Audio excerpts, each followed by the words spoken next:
Riigikogu valimised on ukse ees, sellel korral on Reformierakonna Tartus taas väljas parem mees kui kunagi varem. Minuga siin on Airis. Airis on juba 20 aastat Reformierakonna liige ja viimased 15 aastat Brüsselis võidelnud Eesti huvide eest.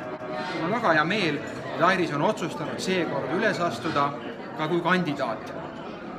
Airis, sul on ju Brüsselis päris põnev töö. Miks sa tahad Riigikokku kandideerida? No Urmas, vaata, kuigi ma olen juba üsna kaua Brüsselis elanud ja töötanud, siis Eestist pole ma tegelikult mitte kunagi lahkunud. Ja minu otsus Riigikokku kandideerida tekkis hirmu pinnalt. Mis sind siis pani muretsema? Vaata, mul on viimased aastad olnud selline tunne, et me kaotame selle Eesti, mille nimel me kõik viimased 27 aastat tööd oleme teinud. Vabadus liikuda, avatud maailmavaade, vabadus valida, kuidas oma elu elada nii, nagu igaüks seda ise tahab, kellega tahab ja kus tahab. Ja viimasel ajal on minu arvates pead tõstnud selline viha ja piiramine kõige vastu, mis on uudne ja vaba. Me ju kõik tegelikult tahtsime vabadust ja valisime suuna läände, mitte ikka.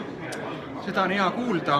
Ma arvan ka, et Reformierakonna uuenenud ridadega me hoiame Eesti paremal teel ja meie programm on ju ka väga hea. No just, mul on 2 last, kellel ma tahan jätta Eesti, mis on vaba, nagu elavad õnnelikud inimesed. Nii et valige Reformierakonna poolt seekord Tartus. Olete.